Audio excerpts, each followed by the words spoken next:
While Mike Johnson is bobbing and weaving, trying to defend for Donald Trump as he continues to cover up the Epstein files, Donald Trump continues to try and fail to find some distraction that's actually going to work. That dance kind of works. I'm a little bit distracted, but what he's been posting on social media, it's just terrible. He's definitely lost a step. He posted this over the weekend.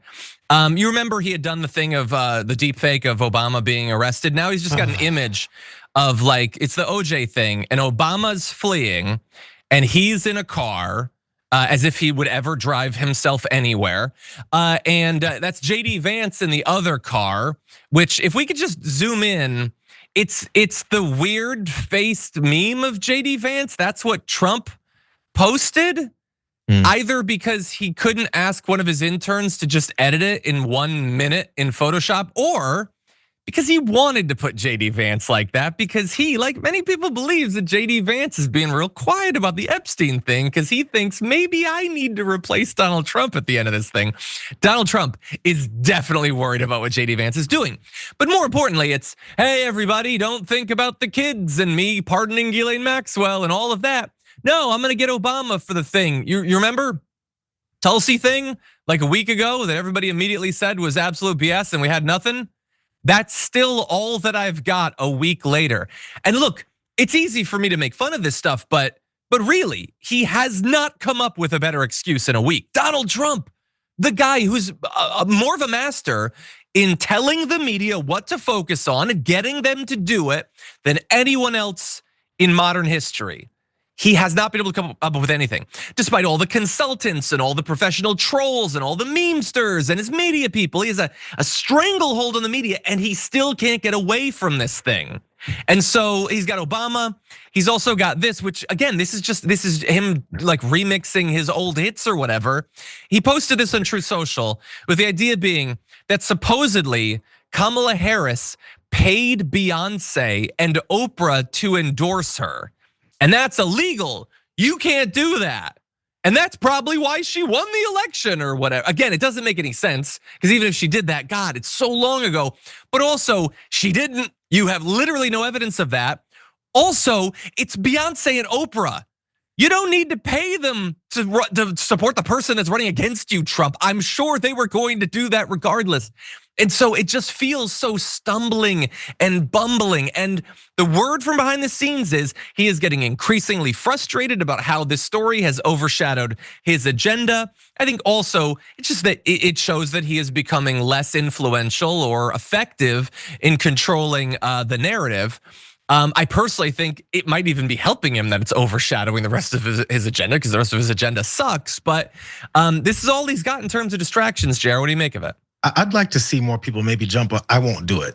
So, I guess it's a hypocritical point I'm making. Jump on Truth Social and then keep posting these types of memes that, he's gonna just snatch up right away and try and put out there to make himself look as good as possible and miss the subtle little jabs that they'll have like that, like the JD Vance meme. That I not guarantee because who knows, but I would have assumed he didn't notice that. And just upload is like, yeah, this is gonna help me distract everything. I mean, but it actually be even better if he did notice, and as to the point that you made for it. But I need someone. I don't need it, but you would think there's someone near him, someone that likes to talk to him. Every time he needs an ass kiss, that every time it happens, maybe one of them would say, "Yo, hey Donald, I feel like, I'm sorry, sir. I feel like maybe you shouldn't post all of these things. You shouldn't keep saying the next person and the next black person and the third and the fourth and the fifth black person have to get prosecuted because you're trying to cover this whole thing up and make sure you don't look as bad as you were looking because it's making you look worse, bro. You're really reaching and people are starting to notice it. And even people who are buying your BS, they're like, yo, this is looking increasingly bad for you. But I welcome him to continue. Even some of the right wingers are like, yeah, no, I really want to lock up rich black celebrities, but like, I'm also worried about the Epstein thing. Why aren't you talking about that? He said in one of those interviews in Scotland, I haven't really been paying attention to it, the Epstein thing. Yeah. Dude, you've paid attention to little else for weeks. It's just that you got nothing, man. You got nothing. Release the documents, you fraud.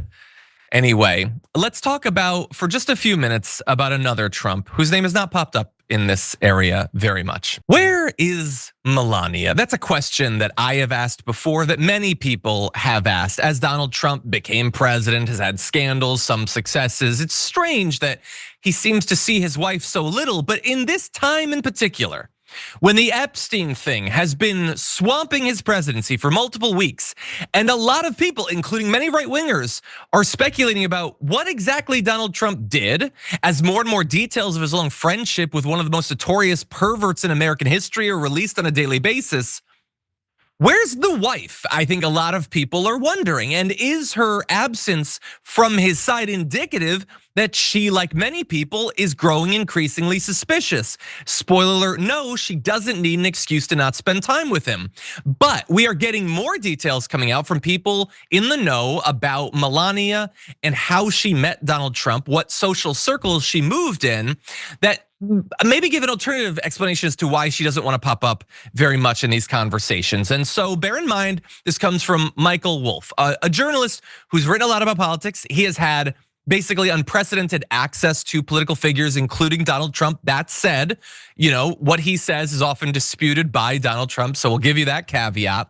And he says that Melania was very involved in Jeffrey Epstein's social circle, and that is apparently how she actually met Donald Trump in the first place.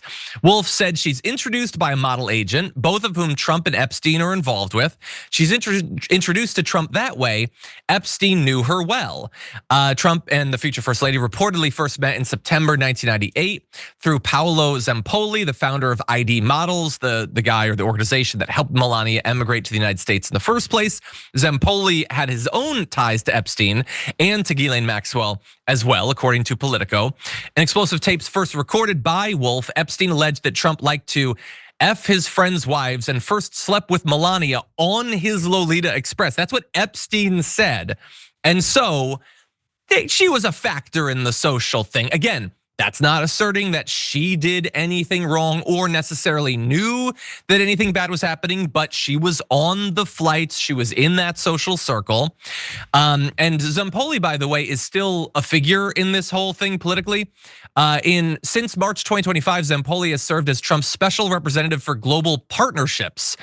He apparently has a giant oil painting of Trump in his Georgetown mansion. So they have maintained their friendship, even if eventually Donald Trump stopped his with Jeffrey Epstein.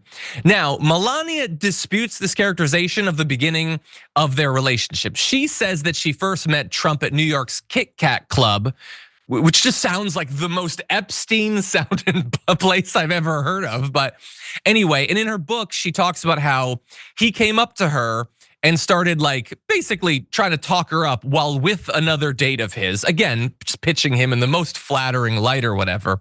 And she thought, oh, he's so fascinating. And he was with another woman. And so she definitely thought that there wasn't anything there. It was just, a friendly conversation, because obviously Donald Trump didn't have an aura of being, an adulterer for literally decades at this point. And so she would have you believe that it has nothing to do with anything, okay? And maybe that's true.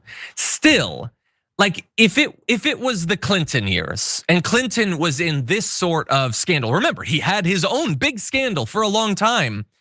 I don't know, the fact that he doesn't have the woman in his life who's supposed to be closest and know him best, doesn't seem to want to have anything to do with him during all this time.